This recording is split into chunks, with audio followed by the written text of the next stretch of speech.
নজর রাখবো পরবর্তী সংবাদে। আজ অক্ষয় তৃতীয়ার বিশেষ দিন এবং এই দিনটিতে বিশেষ করে হিন্দু ধর্মাবলম্বীরা তাদের জন্য একটি বিশেষ দিন এবং বিশেষ বার্তা বহন করে আজকের এই অক্ষয় তৃতীয়া। কারণ বৈশাখ মাসের শুক্লপক্ষের তৃতীয়া তিথিতে অক্ষয় তৃতীয়ার বিশেষ যোগ, বিশেষ মুহূর্ত। আর সেই দিনটাতে এবার সকাল থেকেই লক্ষ্মীনারায়ণ বাড়ির মন্দিরে লক্ষ্য করা গেছে ভক্ত সাধারণের একটা উপচে পড়া ভিড়।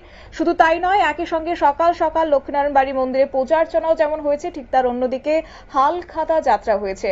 অবশ্য আজকে রাজ্যের প্রত্যেকটি মন্দিরে কিন্তু ভক্তবৃন্দের উপচে পড়া ভিড় লক্ষ্য করা গেছে এবং প্রত্যেকেই আজকের দিনে বিশেষ মুহূর্তে বিশেষ পুজো দিয়েছেন পরিবারের মঙ্গল কামনা এবং সুখ সমৃদ্ধির জন্য। কিন্তু আজকের দিনটি একটি ভালো যোগ কিন্তু এমনটাই মনে করছেন জ্যোতিষ শাস্ত্রবিদরা। যাই হোক, আজকের এই বিষয়কে কেন্দ্র করে কি রয়েছে বিস্তারিত শুনুন।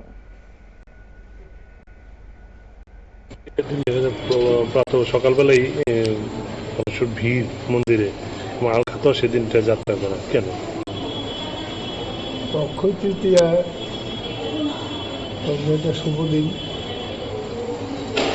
অ্যাকচুয়ালি শ্রীরাম ঠাকুর ছিলেন আমাদের রাম ঠাকুরের তারা বলে জানেন ওই দিন জন্মতিথি, মৃত্যুতিথি এবং জানেন সিদ্ধিতিথি। ওই তিথিটা মধ্যে আমাদের কিংবদন্তি আছে আমাদের হিন্দুদের মধ্যে। ওই দিনে আমরা যাই কিছু করি সব অক্ষয় হয়ে যায়। হ্যাঁ, এটা আমাদের হিন্দু ধর্মপ্রাণ মানুষের মধ্যে বিশ্বাস এবং বিশ্বাস নিয়ে পৃথিবী করে আছে। বিশ্বাস ছাড়া তো কোনো কিছু হতে পারে না।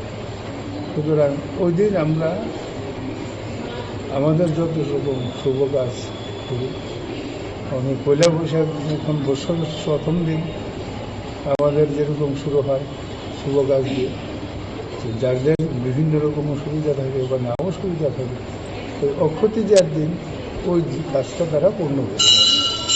অক্ষয় তৃতীয়ার দিন যদি হয় তাহলে আমাদের ওই কাজটা সিদ্ধ এবং শান্তি হয় আমাদের।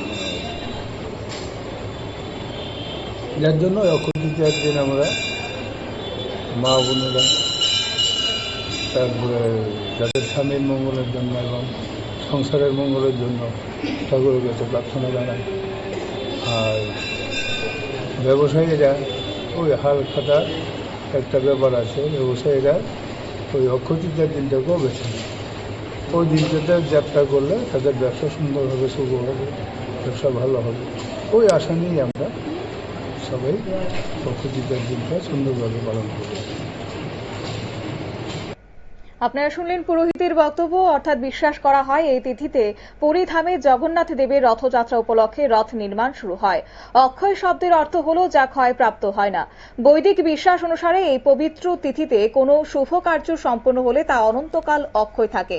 একই সঙ্গে আরো একটি বিষয় হচ্ছে কেদারনাথ এবং বদ্রীনাথ, গঙ্গোত্রী, যমুনোত্রীর যে মন্দির 6 মাস বন্ধ থাকে, এই অক্ষয় তৃতীয়া হচ্ছে সেই সময় যেখানে এই 4টি ধাম খোলা হয় আজকের এই দিনে। তাই সেই বিশ্বাস অনুসারে আজ রাজ্যবাসীরাও কিন্তু নিজেদের মঙ্গল কামনার্থে একই সঙ্গে ধন সমৃদ্ধি লাভের আশায় তারা সকাল থেকে পুজো অর্চনা দিলেন রাজ্যের মন্দিরগুলিতে।